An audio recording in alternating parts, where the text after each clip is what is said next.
欢迎来到巴巴娱乐呀频道，请订阅频道，所以大家不要错过当天最热门的新闻。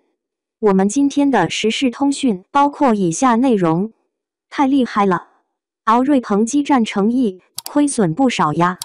莲花楼之后，江湖剧难出爆款，新剧《朝雪路》撞上周年庆，惨遭碾压。这2年武侠剧市场真是热闹非凡。自从莲花楼爆火后，同类型的剧集如雨后春笋般冒出来。但说来也怪，这么多剧拍来拍去，愣是没一部能超越莲花楼的江湖地位。这部最近敖瑞鹏主演的《朝雪路》就撞上了铁板。本来《朝雪路》开播时势头还不错，谁成想偏偏赶上莲花楼开播2周年，这下可好。一部播了2年的老剧热度直接破，而新剧《朝雪路》拼死拼活才冲到。更尴尬的是，2部剧还都是武侠探案题材，这对比简直不要太明显。仔细分析起来，问题出在哪呢？首先的说，敖瑞鹏的扛剧能力还是差点火候。莲花楼就聪明多了，说是群像剧，但故事始终围绕程毅饰演的李莲花展开。配角再出彩也抢不走主角的风头。反观朝雪路，说是群像剧，可敖瑞鹏这个男主的存在感反而被弱化了。再说剧情，朝雪路打着探案的旗号，骨子里还是老套的恋爱戏码。现在的观众可精着呢，这种挂羊头卖狗肉的套路早就看腻了。相比之下，莲花楼踏踏实实讲故事，反而更对观众胃口。这事儿也给业内提了个醒，光靠流量明星可不行，关键还得剧本过硬。演员再红，接不到好本子也是白搭。不知道各位最近是在重温莲花楼，还是在追朝雪路呢？欢迎来聊聊你的观剧感受。好家伙，敖瑞鹏硬刚诚意，输得太惨了呀！自从莲花楼一炮而红，这2年江湖上的群像剧像放鞭炮一样接连冒出来，真是热闹得很。不过其他的就像捡了个球，根本追不上他。远的事儿我就懒得提了。最近我瞧了一下敖瑞鹏的新剧《朝雪路》，那阵子热度还算不错嘛。真是倒霉，他准备好好放送，可偏偏遇上了诚毅莲花楼庆祝2周年，瞬间被压得喘不过气来。一部老剧播了2年，重新拿出来一晃，热度直接破万。而那位新晋小鲜肉主演的《朝雪路》，乍一看像火剧，热度才9000而已。关键是这2部剧还是同一个武侠探案题材，新比不上旧就很尴尬。我把2部戏拿来白火了一哈。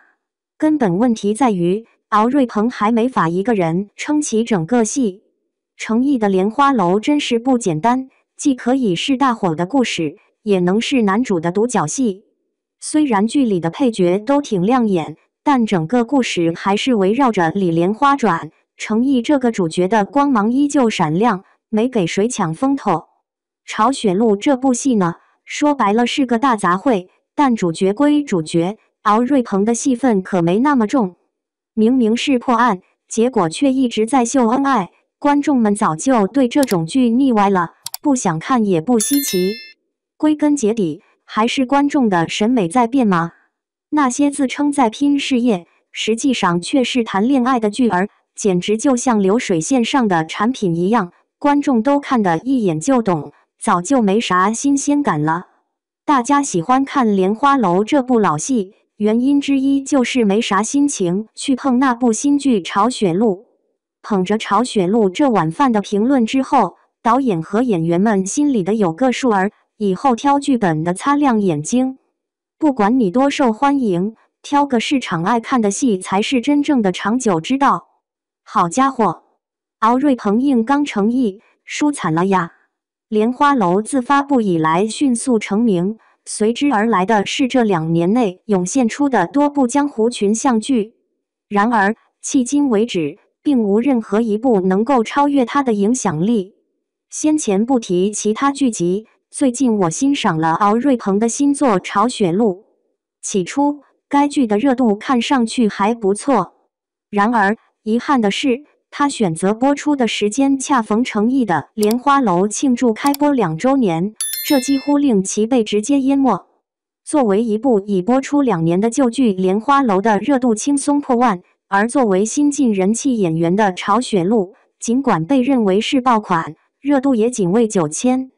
更何况，两者都是同属于武侠探案题材，面对新剧不如旧的这种尴尬格局，显得颇为无奈。经过对比，很显然，敖瑞鹏依旧无法独立撑起一部剧集。程毅主演的《莲花楼》则完全不同，他能够做到群像剧与男主剧的完美结合。虽然众多配角表现抢眼，故事的主线却始终围绕李莲花展开，程毅这一主角的光芒并未被淹没。相较之下，曹雪路虽然也自称为群像剧，但其核心却并不是敖瑞鹏。在一场看似探案的故事中，实际上通过与女主角的恋爱线索，内容让观众逐渐感到乏味。显然，观众对这种类型的剧情已经产生了审美疲劳，不再抱有期待。归根结底，观众的品味发生了变化。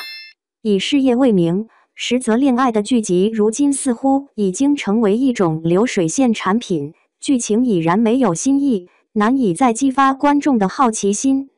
这也是为何大家宁愿重温旧剧《莲花楼》，而对新剧《曹雪路》显得冷淡的原因之一。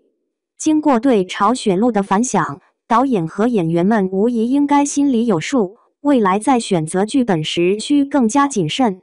无论人气多高，选择与市场需求相符的剧集，才能确保有更长久的发展与生存。好家伙，敖瑞鹏硬刚程毅，惨败揭露真相。自《莲花楼》热播以来，江湖群像剧的热潮持续蔓延，但令人遗憾的是，至今未有一部作品能够超越它的影响力。